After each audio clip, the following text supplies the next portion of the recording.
And Gurazala, Tadipatri, Anantapuram జిల్లాలకు సంబంధించిన నేతలు, ఎమ్మెల్యేలు వీళ్ళందరూ కూడా అధికారుల మీద కంప్లైంట్, సిబ్బంది మీద కంప్లైంట్, ప్రభుత్వ ఉద్యోగుల మీద కంప్లైంట్ చేయడానికి వీళ్ళందరూ కూడా వచ్చారు. అందరూ చెప్పిన బాటం లైన్ ఏంటంటే ప్రతి ఒక్కదానికి లంచాల కోసం పీడిస్తున్నారు, మేము చెప్పినా పట్టించుకోవట్లేదు, పలానా వాళ్ళకి పెన్షన్ రాలేదని మేము చెప్పినా కూడా అధికారులు మా మాటను కూడా పరిగణలోకి తీసుకోవట్లేదని కంప్లైంట్ ఇచ్చారంట. సో ఈ క్రమంలోనే చంద్రబాబు నాయుడు నిర్వహించిన సమీక్షలో ఇన్ఛార్జ్ మంత్రులందరితో సమీక్ష చేస్తే 15 పైగా నియోజకవర్గాల ఎమ్మెల్యేలు తమ ప్రాంతాల్లో రెవెన్యూ, పోలీస్ అండ్ మైనింగ్, ఇసుక శాఖకు సంబంధించిన అధికారులు మా కోఆపరేట్ చేయట్లేదని వాళ్ళ మీద సీఎంకి నేరుగా కంప్లైంట్ ఇచ్చారంట. సో అట్లాగే ప్రజాప్రతినిధులే కాకుండా ప్రజా సమస్యల పరిష్కారం కోసం సచివాలయంలో, కలెక్టరేట్లో నిర్వహిస్తున్న ప్రజా సమస్యల పరిష్కారాల వేదికల్లో అధికారులు పనిచేయట్లేదు బాబు అని చెప్పి ప్రజలు కూడా నేరుగా వచ్చి కంప్లైంట్ ఇచ్చారంట. ఎందుకు ఈ పరిస్థితి వచ్చింది? ఎందుకు గవర్నమెంట్ సిబ్బంది ఇంతలా కంప్లైంట్స్ ఇచ్చినా కూడా ఈవెన్ ఇందాక చెప్తోంది చంద్రబాబు నాయుడు ఆన్ ఫీల్డ్లోకి వెళ్ళినప్పుడు చాలామంది అధికారులు చెడమడ తిట్టేస్తున్నారు, అక్కడెక్కడ మందలు ఇస్తున్నారు. మొన్న కూడా అంటున్నారు, నువ్వు ఆగమ్మా, నాకేం తెలియదు అనుకుంటున్నావు నువ్వు అని చాలా గట్టిగా మాట్లాడిన సందర్భం కూడా కనిపిస్తుంది. ఎందుకు ఈ రకమైన పరిస్థితి? సో అదే అంటే మీరు అన్నట్టుగా చాలా వరకు అధికారులు లంచగొండులుగా మారుతున్నారు. ఎందుకంటే మనకు రోజు మనం చూస్తున్నాం, తెలంగాణలో కావచ్చు, ఆంధ్రప్రదేశ్లో కావచ్చు, వాళ్ళు డబ్బులు తీసుకుంటూ రెడ్ హ్యాండెడ్గా దొరుకుతున్నటువంటి వాళ్ళ ఫోటోలు, వాళ్ళ వీడియోలు విపరీతంగా మనం చూస్తున్నాం. అంటే ప్రభుత్వం నుంచి వచ్చేటువంటి జీతం సరిపోక అంటే అత్యాశతో ప్రజల్ని పీడిస్తున్నటువంటి అధికారులు ఉన్నంతకాలం నిజంగా ఇటువంటి సమస్యలు ఎదురవుతూనే ఉంటాయి. అంటే అధికారి చెప్పినంత మాత్రాన నేను పనిచేస్తే నాకు అదనంగా వచ్చేటువంటి లంచం ఎక్కడ పోతుందో అని అధికారులు ఏ మాటలు వినట్లేదు. నిజానికి నియోజకవర్గాల్లో ఏం జరుగుతుందంటే అందరు అధికారులు మనం అనట్లేము రోహిత్, అందరు అధికారులు ఎక్కడ ఏం మాట్లాడినా కూడా 100% మనం అందరు అధికారులు అనట్లేము. ఎవరైతే ప్రజల్ని ఇబ్బంది పెడుతున్నారో, ఎవరైతే లంచాలు తీసుకుంటూ పీడించుకుంటూ ఒక ప్రజాప్రతినిధి, ఒక మంత్రి స్థాయి వ్యక్తి చెప్పినా కూడా వినకుండా ప్రజల్ని ఎవరైతే వేధిస్తున్నారో ఆ అధికారులనే మనం అంటున్నాం. అది నిజానికి ఎమ్మెల్యేలు సహజంగా ఏం చేస్తారంటే మా పార్టీ వాళ్ళు వచ్చినప్పుడు వీళ్ళకి ఫేవర్ చేయని అడుగుతారు. దానికి అధికారులు వినకపోతే నా మాటే వినవా అని ఎమ్మెల్యేలు అధికారులపైన జులుం ప్రదర్శించే సందర్భాలు కూడా ఉంటాయి. సో ఇలాంటివే ఎక్కువ నియోజకవర్గాలు ఇలాగే జరుగుతాయి. ఎమ్మెల్యే స్థాయిలో ఉన్న వాళ్ళకి, ఎమ్మెల్యేలకు ఏ స్థాయి అధికారులతో పనులు ఉంటాయి, ఎటువంటి పనులు ఉంటాయి అనేది మనం చూస్తే అధికారులు మాట వింటున్నారా లేదా అనేది ఇక్కడ అర్థమవుతుంది. అధికారులు నిజంగా లంచం తీసుకుంటే నేరుగా అక్కడికి వెళ్ళి మీడియాను పిలుచుకుని వచ్చి ఇదిగో లంచం అడుగుతున్నావా అని ఆయన అనొచ్చు.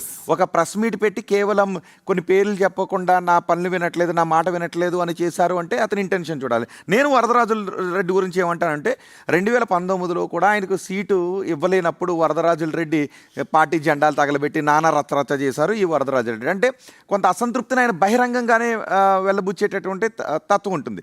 సో ఇక్కడ ప్రభుత్వం మాట అసలు అధికారులే వింటలేదు అంటే ప్రభుత్వం నడవదు. సో వింటున్నారు, కానీ అవినీతి అధికారులు లేరంటే ఉన్నారు.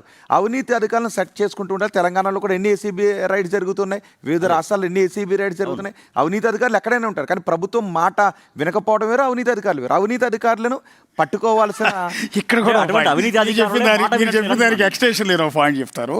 తెలంగాణలో రోజుకు ఒక 2 నుంచి 3 ఏసీబీ రైడ్లో పట్టుబడుతున్నారు.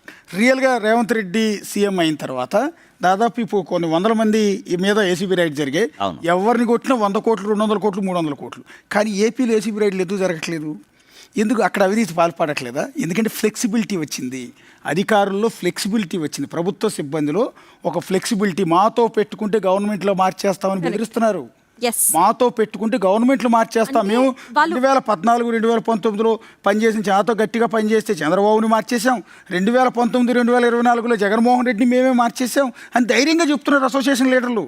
అందువల్ల ఏమైందంటే ఈసారి చంద్రబాబు నాయుడు పూర్తి స్థాయి పొలిటికల్ లీడరే, కాకపోతే ప్రజలు నష్టపోతున్నారు కదా. ఒక ఎగ్జాంపుల్ చెప్తాను, నేనేమంటాను ఒక్క పాయింట్ చెప్తాను. చిన్న ఎగ్జాంపుల్ ఏంటంటే నేను 2014, 2019లో నేను విజయవాడ రిపోర్టర్గా ఉన్నప్పుడు ఆంధ్రప్రదేశ్ తాత్కాలిక సచివాలయం ఇప్పుడు నడుస్తున్నది ఈ సెక్రటేరియట్లో నేను రిపోర్టర్గా పొద్దు నుంచి రాత్రి వరకు అక్కడే ఉండేవాడిని. చంద్రబాబు నాయుడు సీఎం. ఫస్ట్ బ్లాక్లో చంద్రబాబు నాయుడు ఉండేవారు, ఈ లాస్ట్ బ్లాక్లో లోకేష్ ఉండేవారు. అప్పుడు ఐటీ శాఖ మంత్రి, అప్పుడు కూడా 2014-19 మధ్యలో ఫస్ట్ టైం మినిస్టర్. వీళ్ళిద్దరూ రాత్రి 12 అయినా 1 గంట అయినా కొన్నిసార్లు 2ంటికి కూడా అక్కడ నుంచి వెళ్ళేవాడు కదా సెక్రటేరియట్లోంచి. వీళ్ళు ఉన్నారు కాబట్టి ఐఏఎస్లు, అక్కడ ఉన్న ఐపీఎస్లు, ఆ సెక్రటరీ సిబ్బంది అంతా ఈ 2 బ్లాకుల్లో, మిగిలిన బ్లాకుల్లో సిబ్బంది అంతా వెళ్ళిపోయేవాళ్ళు. ఇటు లోకేష్ ఉన్న బ్లాక్లోనూ ఆ మూల మీద తండ్రి, ఈ మూల మీద కొడుకు. వీళ్ళిద్దరున్న బ్లాక్లో మొత్తం ఎంటైర్ స్టాఫ్ అంతా ఉండాల్సిందే. వాళ్ళందరితో పాటు జర్నలిస్టులుగా మేము ఉండాల్సిందే. ఎందుకంటే ఏ బ్రేకింగ్ మిస్ అవుతామో తెలియక అన్ని ఛానళ్ళు పేపర్ రిపోర్టర్లు అంతా ఆవలిస్తూ ఆ ఫస్ట్ బ్లాక్ దగ్గర, లోకేష్ బ్లాక్ దగ్గర అటు ఇటు తిరుగుతూ ఛాయలు తాగుతూ కూర్చుని తిట్టుకునేవాళ్ళం మేము. వీళ్ళిద్దరికి పని పాట ఏమి ఉండదా, పోరా పర్సనల్ ఫ్యామిలీ ఉండదా, వీళ్ళకి ఫ్యామిలీ లైఫ్ వద్దా, పని రాక్షసత్వం అని ఆ రోజుల్లో తిట్టుకునేవాళ్ళం. ఆ టైంలో మాలాగానే సెక్రటరీ ఉద్యోగులు కూడా తిట్టేవాళ్ళు, వీళ్ళు మమ్మల్ని సావుగొట్టి వదిలిపెడుతున్నారు పొద్దునుంచి సాయంత్రం దాకా అని. సో అప్పుడు ఆ తర్వాత ఏమైంది, 2019లో అదే సెక్రటేరియట్ ఉద్యోగులు చంద్రబాబు సర్కార్ని కోల్చడంలో కీ రోల్, అదే ప్రభుత్వ ఉద్యోగులు ఎందుకు ఎక్కువ పని చేయించినందుకు. సో అందుకనే ఈనాడు చంద్రబాబు నాయుడు మారిపోయి వాళ్ళని వదిలేస్తున్నారని. జగన్ సీఎం అయిన తర్వాత ఏమైంది తెలుసా, అదే జగన్ సీఎం అయిన తర్వాత సెక్రటేరియట్లో పనిచేసినప్పుడు ఏమైందో తెలుసా, సాయంత్రం 5 గంటలకి సెక్రటేరియట్లో ఉన్న మినిస్టర్లు, ఐఏఎస్లు మొత్తం వెళ్ళిపోయేవాళ్ళు. సెక్రటేరియట్ ఖాళీ, మీడియా వాళ్ళు కూడా వెళ్ళిపోయేవాళ్ళు.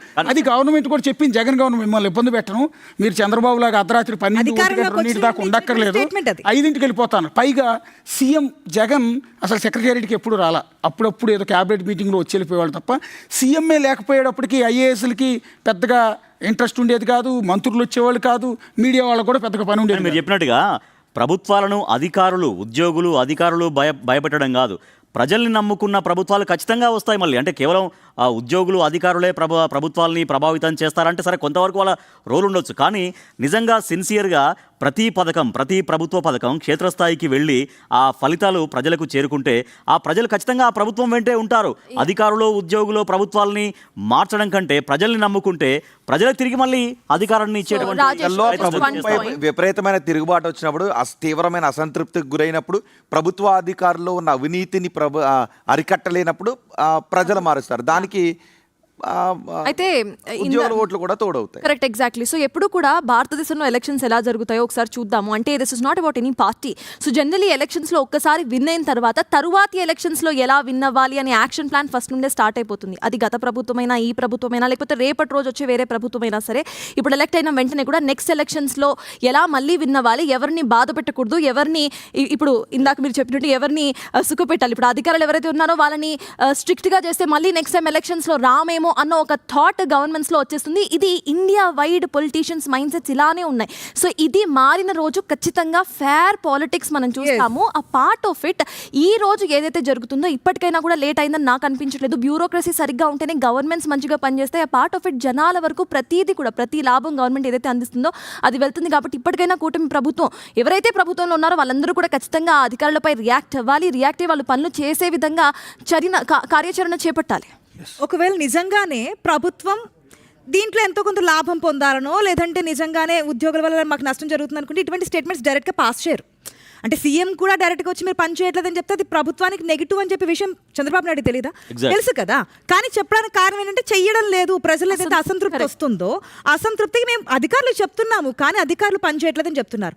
అధికారంలోకి వచ్చి 2 years కంప్లీట్ అయింది. ఒకవేళ యాక్షన్ తీసుకోవాలంటే యాక్షన్స్ కూడా ఉన్నాయి. ఒకవేళ శాఖపరమైన అంటే డిపార్ట్మెంటల్ యాక్షన్ తీసుకోవాలనుకుంటే కనుక చార్జ్ మెమో ఇవ్వచ్చు, సస్పెన్షన్ చేయొచ్చు, లేదంటే కనుక ఆయన్ని ప్రమోషన్లు రిక్రూట్మెంట్లు ఇవ్వకుండా యాక్ట్ చేయొచ్చు. ఇంకా పెద్దగా చేయాలనుకుంటే కనుక మొత్తం సర్వీస్ నుంచి ఆయన్ని డిస్మిస్ చేసి పంపించవచ్చు. ఏమో ఇప్పటి వరకు వార్న్ చేస్తున్నారు. ఎవరికైనా ఒకసారి 2 సార్లు క్షమాభిక్ష పెడుతూ ఉంటారు కదా, వార్న్ చేస్తున్నారు, మారండి అని చెప్తున్నారు. ఇంకొకసారి చేస్తారేమో, అండ్ నెక్స్ట్ ఇప్పటికీ మారకపోతే నెక్స్ట్ యాక్షన్ తీసుకుంటారేమో. మొదటిసారి యాక్షన్ తీసుకుంటే ప్రభుత్వం కక్ష సాధింపుల్లో భాగంగా ఉద్యోగుల మీద ఈ విధంగా చేస్తుందని చెప్పి ఉద్యోగుల్లోనే కాదు ప్రజల్లో కూడా నెగిటివ్ వచ్చే అవకాశం ఉంది. దాంట్లో భాగంగానే ముందుగా వార్నింగ్ ఇస్తున్నారు. అధికారులు ఉండడం లేదు, అధికారులు అవినీతి అని. ఇంతకుముందు అశోక్ గారు ఒక పాయింట్ చెప్పారు. ఎస్, ప్రభుత్వ ఉద్యోగులు అప్పట్లో 14 to 19 మధ్యలో ఎవరిని కదిలించినా సరే మా మీద భారం పెరుగుతుంది. అంటే ఒక ప్రభుత్వం ఏ విధంగా పనిచేయాలో ఆ విధంగా పనిచేసినా, ప్రజలకు ఉపయోగపడే విధంగా ముందుకెళ్ళినా అది అధికారుల్లో నెగిటివ్ వచ్చింది. ఎందుకంటే వాళ్ళ మీద ఎక్కువ బర్డెన్ పెడుతున్నారు ప్రభుత్వ ఆఫీసర్స్. అంటే అందరినీ అనట్లేదు, అండర్లైన్ చేస్తున్నా, కొంతమంది మాత్రం ఈ విధంగా తీసుకుంటారు. నేను కూడా కమెంట్ చేస్తాను. చంద్రబాబు నాయుడు అధికారులు పెరిగిపోయిన అవినీతిని వాళ్ళు వ్యతిరేకంగా మారతారేమని చూసి చూడనట్టుగా వెళ్తున్నారని అనుకుంటే ఎమ్మెల్యేలకి ఈ పాటికి లోపాయికారంగా ఒక ఆదేశాలు పాస్ చేసి ఉండేవారు. మంత్రులకి, అధికారులపై ఎవరు బహిరంగ ప్రకటన బహిరంగంగా వార్నింగ్లు ఇవ్వద్దు అని. చంద్రబాబే వార్నింగ్ ఇచ్చారు, మంత్రులు వార్నింగ్ ఇచ్చారు అంటే చూసి చూడనట్లుగా వెళ్ళట్లేదు. ఎవరైతే కొంతమంది అధికారులు పని చేయకుండా లంచాలు తీసుకుంటారో వాళ్ళకి వీళ్ళు లేదు warning రోహిత్, ఇక్కడ మనం చూస్తే ఎవరు కమెంట్ చేశారనేది కూడా ఒకసారి చూద్దాం. రైట్ నో ఇప్పుడు ఎవరు కమెంట్ చేశారు, ఒకళ్ళు అసంతృప్త నేత, ఇంకొకరు వచ్చేసి కోయలేషన్ పార్టీలో ఉన్న నేత. సో అక్కడ పవర్ డైనమిక్స్ కనిపిస్తున్నాయి ఒక సైడ్, ఇంకొక సైడ్ అసంతృప్తి క్లియర్ గా కనిపిస్తుంది. కేవలం వాళ్ళిద్దరే కాదు, సీఎం ఇందాక మీరు చేశారు, ఒక హోంమంత్రి చేశారు, మిగతా వాళ్ళు కూడా చేశారు. ఒక నిమిషం ఆశ. సో ఇందాక మీరు అసంతృప్తి చెప్పినట్టు నేతలు మాత్రమే ఎప్పుడైతే కాదు. అధికారులకు సంబంధించి ఎమ్మెల్యేస్ ఎంపీస్ కు సంబంధించి అధికారులు పని చేయడం లేదు అన్న ఒక థాట్ వాళ్ళకు వస్తుందో, ఇందాక రోహిత్ చెప్పినట్టు ఎగ్జాక్ట్లీ తీసుకెళ్ళండి, కెమెరాస్ తీసుకెళ్ళండి, మీడియాస్ పని చేస్తున్నాయి, మేమందరం ఇక్కడ ఉన్నాం వాటి గురించి రిపోర్ట్ చేయడానికి. మరి అధికారులు ఎమ్మెల్యేస్ అండ్ ఎంపీస్ మళ్ళీ వాళ్ళు ఎందుకు దీన్ని సీరియస్ గా తీసుకోవట్లేదు? బయటకు వచ్చి ప్రెస్ మీట్ పెట్టి ఇదిగో ఇట్లా ఉంది, అధికారులు ఇట్లా పని చేయట్లేదు అని ప్రెస్ మీట్లలో పెట్టడం బదులు డైరెక్ట్ గా ఒకసారి రెడ్ హ్యాండెడ్ గా పట్టిస్తే అప్పుడు తర్వాత అధికారులు Right, గురించి okay. అర్థం ప్రభుత్వం అవుతుంది. ఏమంటారంటే టెక్నికల్గా ఏమంటారంటే అడ్మినిస్ట్రేషన్ ఇనర్షియా అంటారంట. అడ్మినిస్ట్రేషన్ ఇనర్షియా అంటే పాలనా జడత్వం అంట. అంటే లోపాయకార ఒప్పందం. అంటే వీళ్ళతో నాకు రేపు ఓట్ల విషయంలో ఎలక్షన్ విషయంలో ఇబ్బంది ఉంటుంది కాబట్టి వాళ్ళతో నేను పని చేయించలేను, గట్టిగా ఏమనలేనని వీళ్ళు డిప్లొమసీ. సో మేము మా చేతుల్లో గవర్నమెంట్ ఉంటుంది, రేపు పొద్దున ఎలక్షన్ అంతా కండక్ట్ చేసేది మళ్ళీ మేమే, గవర్నమెంట్ ఉద్యోగుల చేతిలోనే కదా గవర్నమెంట్ రేపు పొద్దున ఎలక్షన్ జరిగేది. కేవలం ఓట్లు వేసేది ప్రజలే అన్నారు ఇందాక. ఆ ప్రజల చేత ఓట్లు వేయించడానికి ఎలక్షన్ కండక్ట్ చేసేది అది ప్రభుత్వ సిబ్బంది. సో ఇక్కడ ఒకటి అంటే- ఇక్కడ ఈ జీరో టాలరెన్స్ అన్నారు చంద్రబాబు. జీరో టాలరెన్స్ అంటూ ఉంటారు.